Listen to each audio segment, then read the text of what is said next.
Cable திருட்டு தொடர்பான தொடர்ச்சியான நாச வேலைகள் செய்வதைத் தொடர்ந்து எக்ஸ்பிரஸ் ரயில் இணைப்பு நிறுவனமான இஆர்எல் சென்ட்ரியான் பிரிகாட் அதன் கேஎல்ஐஏ எக்ஸ்பிரஸ் மற்றும் கேஎல்ஐஏ டிரான்சிட் ரயில் சேவைகளில் பெரும் இடையூறுகளை சந்தித்திருப்பதாக தெரிவிக்கப்பட்டுள்ளது.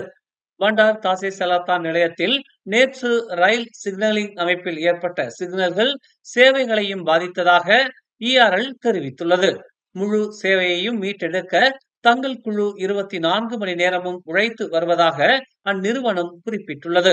இந்த இடையூறுகள் தங்கள் பயணிகளுக்கு ஏற்படுத்திய தாக்கத்தை தாங்கள் புரிந்து கொள்வதாகவும் மனதார மன்னிப்பு கேட்டுக் கொள்வதாகவும் அந்நிறுவனம் ஒரு அறிக்கையில் தெரிவித்துள்ளது. முதல் கேபிள் துண்டிப்பு சம்பவம் நேற்று காலை 6:20 மணியளவில் சாலாத்திங்கி நிலையத்திற்கும் கேஎல்ஐஏ முனையம் 1க்கும் இடையில் கிலோமீட்டர் 48.5 நிகழ்ந்ததாக இஆர்எல் தெரிவித்துள்ளது. புத்ராஜயா மற்றும் சைபர் ஜெயா சாலாத்திங்கி நிலையங்களுக்கு இடையில் நேற்று மாலை 5:52 மணிக்கு கிலோமீட்டர் 43.1 இரண்டாவது கேபிள் வெட்டு ஏற்பட்டது. இதன் விளைவாக வருகை நேரத்தில் 7 முதல் 10 நிமிடங்கள் வரை தாமதமானது. இன்று அதிகாலை 4:47 மணிக்கு சாலாத்திங்கி நிலையத்திற்கும் கேஎல்ஐஏ முனையம் 1க்கும் இடையில் கிலோமீட்டர் 47.2 மூன்றாவது கேபிள் வெட்டு நிகழ்ந்துள்ளது என்று தெரிவிக்கப்பட்டுள்ளது. தடைகளால் பாதிக்கப்பட்ட பயணிகள் அவர்களுக்குரிய பணத்தை திரும்ப பெறலாம் என்று இஆர்எல் தெரிவித்துள்ளது.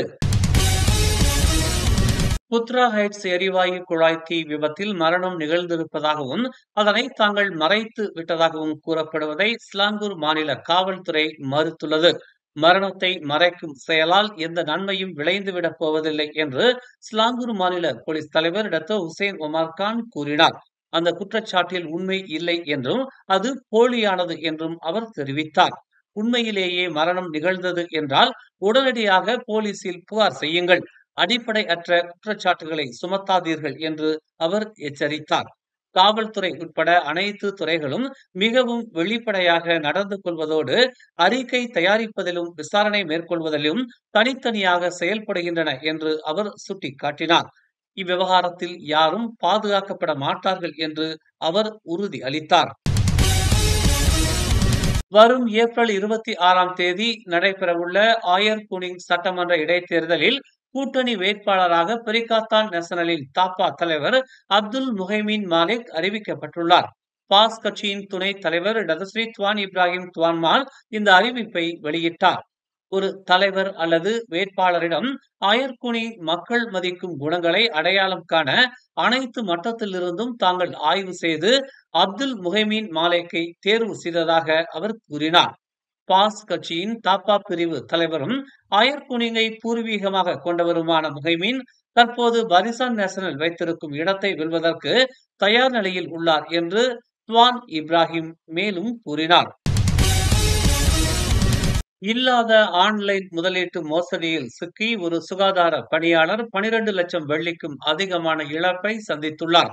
கடந்த வெள்ளிக்கிழமை வணிக குற்றப்புலனாய்வு பிரிவுக்கு 58 வயதான சம்பந்தப்பட்ட பாதிக்கப்பட்டவரிடமிருந்து புகார் கிடைத்ததாக சப்ராங்பிராய் உத்தாரா மாவட்ட காவல்துறை தலைவர் ஏசிபி அன்வார் அப்துல் ரஹ்மான் கூறினார். பாதிக்கப்பட்டவர் டிசம்பர் 20ஆம் தேதி காலை 10 மணிக்கு பேஸ்புக்கில் முதலீட்டுக்கான விளம்பரத்தை பார்த்ததாகவும் அதனால் ஈர்க்கப்பட்ட அவர் 7 வங்கி கணக்குகளுக்கு பணத்தை பரிவர்த்தனை செய்ததாகவும் தெரிவித்துள்ளார். மூலதனத்தில் 500 முதல் 800 விழுக்காடு வரை வருமானம் கிடைக்கும் என்று உறுதி அளிக்கப்பட்டதன் அடிப்படையில் அவர் பண பரிவர்த்தனையை மேற்கொண்டுள்ளதாக அன்வார் அப்துல் ரஹ்மான் ஒரு அறிக்கையில் தெரிவித்தார். இருப்பினும் பாதிக்கப்பட்டவருக்கு இன்று வரை எந்த வருமானமும் கிடைக்கவில்லை என்றும் பின்னர் காவல்துறையில் புகார் அளிக்கப்பட்டது என்றும் அவர் கூறினார். இந்த வழக்கு தண்டனை சட்டத்தின் பிரிவு 420 கீழ் விசாரிக்கப்படுகிறது என்று அவர் மேலும் கூறினார். கோலாலம்பூர் வர்த்தக சந்தை தெருக்களில் நேற்று சட்டவிரோத வர்த்தக நடவடிக்கையில் ஈடுபட்டிருந்த 8 வெளிநாட்டினர் கைது செய்யப்பட்டனர். 8 சந்தேக நபர்களும் விசா காலத்தை மீறி தங்கியிருந்தமைக்காகவும் முழுமையான ஆவணங்களை அதிகாரிகளிடம் சமர்ப்பிக்க தவறியதற்காகவும் தடுத்து வைக்கப்பட்டனர். 21 வயது முதல் 50 வயதுக்கு உட்பட்ட அவர்கள் கோலாலம்பூர் ஸ்ட்ரைக் போர்ஸ் குழுவால் சுற்றி வளைக்கப்பட்டனர். கோலாலம்பூர் குடிநுழைவுத் துறையைச் சேர்ந்த பணியாளர்கள் மற்றும் நகர்மன்ற அதிகாரிகள் இந்நடவடிக்கையில் ஈடுபட்டனர். தெருக்களில் சட்டவிரோதமாக வணிகங்களை நடத்துவதில் புலம்பெயர்ந்தோர் கோமாளித்தனங்கள் குறித்து சமூக ஊடகங்களில் புகார்கள் வந்ததை தொடர்ந்து இந்நடவடிக்கை மேற்கொள்ளப்பட்டதாக கோலாலம்பூர் குடிநுழைவுத்துறை தலைவர் வான் முகமது சஃபி வான் யூசுப் தெரிவித்தார். போக்குவரத்து விதிகளை மீறி சாலையின் எதிர் திசையில் பள்ளி வேன் ஒன்று பயணிக்கும்படியான காணொளி சமூக வலைதளங்களில் பரவியதை தொடர்ந்து சம்பந்தப்பட்ட வேன் ஓட்டுநரிடம் விசாரணை நடைபெற்று வருவதாக வடக்கு சப்ராங் பிராய் மாவட்ட காவல்துறை தலைவர் உதவி ஆணையர் அனுவார் அப்துல் ரஹ்மான் தெரிவித்தார். நேற்று நண்பகல் 1 மணிக்கு பட்டர்வர்த் சாலையில் சம்பந்தப்பட்ட வேன் ஓட்டுநரை காவல்துறையினர் தடுத்து நிறுத்தியதாக அவர் கூறினார்.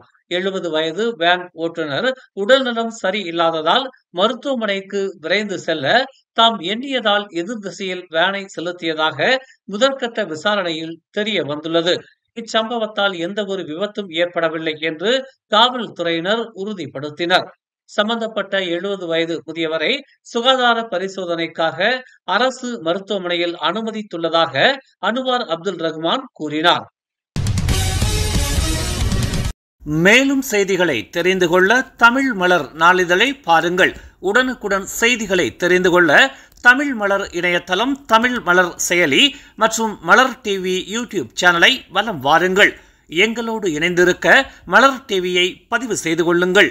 உறவுகள் மகிழ்ந்திட விருப்பம் மற்றும் பகிர்வு சேவையை சொடுக்கிடுங்கள்.